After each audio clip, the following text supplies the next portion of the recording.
Carl, we go back now. Musically, you think back 1966, Five Guys, Chicago. You guys wanted to be rock and roll stars, and all of a sudden you said, hey, let's put this group together. And what was it like going to that studio for the first time? Did you ever envision the things that would happen to the Buckinghams in the mid-1960s? No. That was simple enough. No. All right. Next question. Well, things happened so fast back then. I mean, it was, all of a sudden we were recording Kind of a Drag, and before you knew it, it was out there, and a month later it was already moving up the charts, and within a couple of months it was #1. So, we were a bunch of 18-year-old kids from Chicago. We didn't know what was going on, and found ourselves out there playing, and it was just very exciting. I remember the first time hearing it on the radio. It was just unbelievable, Now, you work with a producer, a Mr. Guercio, who would later go on to do things with Chicago.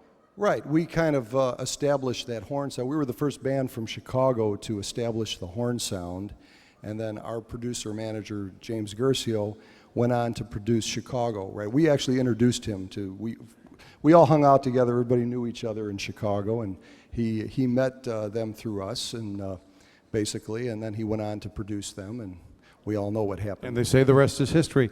Now, the thing is, I was talking to you backstage. Here we are. This is PBS. This is national television, Cleveland, Ohio. And your thoughts about this is the city where a guy by the name of Alan Freed in 1952 popularized the phrase rock and roll.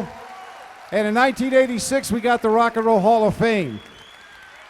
And your thoughts about this town? Well, this is rock and roll. This is the city to do it. I'm just so happy that we're here tonight doing this in Cleveland. I got to tell you, I mean, rock and roll started here, That's where it got its name, right here in Cleveland.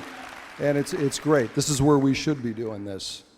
Now, you're still touring and doing things. I've asked all the other performers tonight some of the things that update us on the careers of yourself and the group.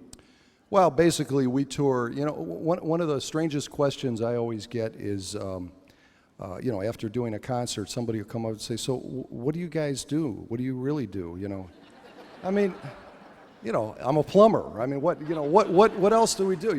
The Buckinghams, we tour all year long, and we perform probably 70, 80, 90 dates a year. And so we're always on planes and traveling around, but it's just still, after 37 years, it's still a lot of fun. We're still enjoying it.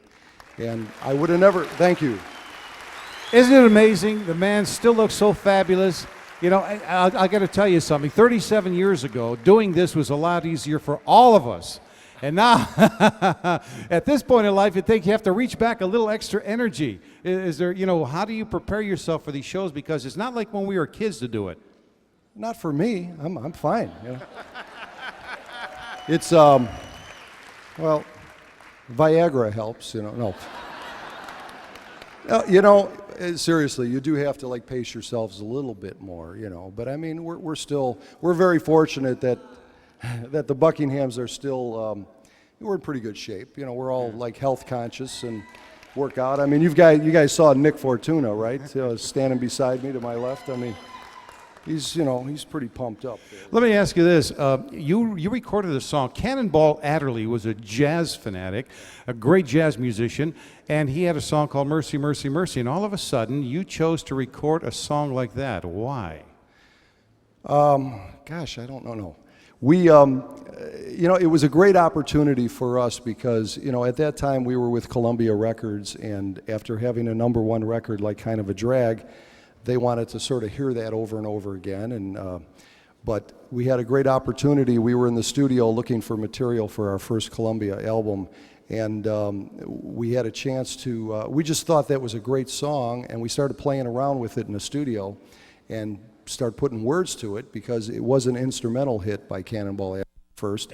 So we just got some lyrics together and kind of spontaneously recorded it in the studio, and it just all came together, and it wound up being our second hit record on Columbia, Now, you were talking about your latest hit, Susan. Was there an actual Susan?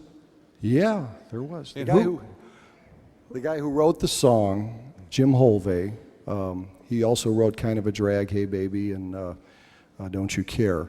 He had a girlfriend that she was a Playboy bunny in Chicago, and she broke up with him. So I'm glad she broke up with him because it gave us a really great song, you know. So. Well, tell me this, Carl, why PBS? I've asked the other fellows that tonight, and you know, PBS has been doing so much to keep this music alive. So why? It's an obviously simple answer, but I'd like to get your response.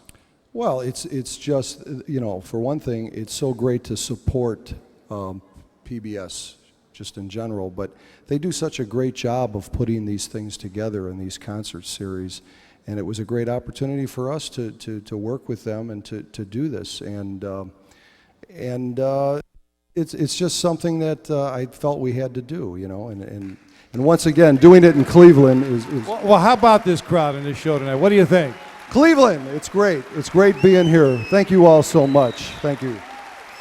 Well, you can tell that here, you know, Chicago's not that far from Cleveland, and here's a guy who, you know, Cleveland and Chicago are somewhat similar because of blue-collar towns. But the thing of it is, it's great to have Carl in town with the Buckinghams part of the show. So, ladies and gentlemen, a great big round of applause. Carl Giamarese, the Buckinghams.